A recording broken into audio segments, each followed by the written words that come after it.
இன்றே டவுன்லோட் செய்து உங்கள் ஃபேவரட் ஷோக்களை என்ஜாய் பண்ணுங்க. உலகத்துல கட்டின பொண்டாட்டி மேல ஒரு தப்பு வந்துச்சுன்னா அவ அதை செஞ்சிருக்க மாட்டான்னு அவளுக்காக போராடுற புருஷனை பாத்திருக்கேன். ஆனா நீங்க இவ தான் செஞ்சிருப்பான்னு இப்படி ப்ளேம் பண்றீங்க. இதெல்லாம் ஹஸ்பண்ட் அண்ட் ஒய்ஃப் ரிலேஷன்ஷிப்புக்கு அழகா? ஓகே ஓகே புரியுது. ஒரு முக்கியமான எவிடன்ஸ் நான் ஒண்ணு வச்சிருக்கேன்.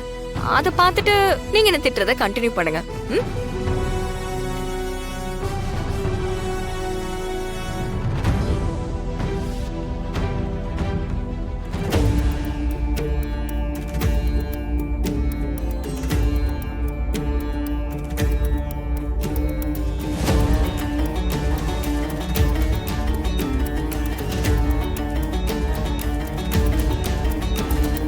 பேபி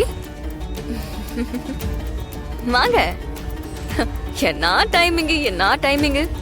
இப்பதான் நானும் சிபி சாரும் உங்களை பத்தி நினைச்சுக்கிட்டு இருந்தோம். கரெக்டா வந்துட்டீங்க மேடம். என்ன பேபி என்ன ஆச்சு?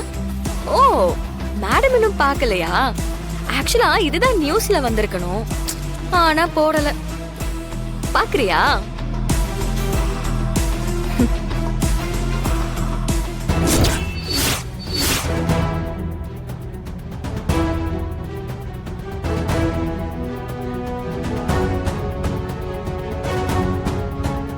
இது எனக்கு ஜனாமா கிட்ட சொல்றதுக்கு எவ்வளவு நேரம் ஆகும்? சரி அதை விடுங்க. இத நான் போலீஸ் கிட்ட கொடுத்தா என்ன நடக்கும்னு தெரியுமா? சிபி சார், இவ லட்சணத்தை அன்னைக்கே நான் கல்யாணத்துல ரொம்ப தெளிவா சொன்னேன். அத நம்பாம உங்களுக்கு என் மேல அவ்வளோ கோபம் வந்துச்சு. இவ விஷப்பாம்புன்னு நாங்க சொன்னோம். அத நடு வீட்டுல கொண்டு வந்து உட்கார வச்சீங்க. அவ என்ன வேலை பார்த்துக்கிட்டு இருக்கான்னு பாத்தீங்கல்ல? ஊர்ல ஒண்ணு சொல்லுவாங்க, ஆட்டை கடிச்சு மாட்டை கடிச்சு கடைசியா மனுஷனை கடிச்சதுன்னு. விட்டா உங்களையும் கடிச்சிருவா, கவனமா இருங்க. இல்ல பேபி, அது நான் இல்ல. இது ஏஐ வீடியோலாம் இல்ல சாம், சிசிடிவி வீடியோ.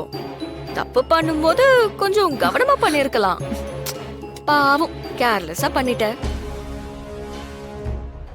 சிபி சார், அன்னைக்கு கேட்டீங்கல்ல என்ன எவிடன்ஸ்னு. இத பண்ண துணிஞ்சவளுக்கு அத பண்ண மாட்டாளா என்ன? இதுக்கு மேலேயும் சம்யுக்தாவை நம்பிக்கிட்டு இருந்தீங்கன்னா உங்களை விட பெரிய முட்டாள் யாருமே கிடையாது. இப்ப கூட நான் இது ஜனாமா கிட்ட இருந்து ஏன் மறைக்கிறேன்னு தெரியுமா? நீங்க திட்டு வாங்க கூடாதுன்னு தான். ஹஸ்பண்ட் அண்ட் ஒய்ஃப் ரிலேஷன்ஷிப்குள்ள புருஷனுக்கு ஒரு பிரச்சனை வந்துச்சுன்னா பொண்டாட்டி தானே முன்னாடி நின்று சரி பண்ணணும். அதுக்காக மட்டும்தான் இத நீங்க சரி பண்ணுங்க. இல்லனா நான் சரி பண்ண வேண்டியதாகும். அப்போ என்னால இவ்ளோ பொறுமையால ஹேண்டில் பண்ண முடியாது. ஓகே?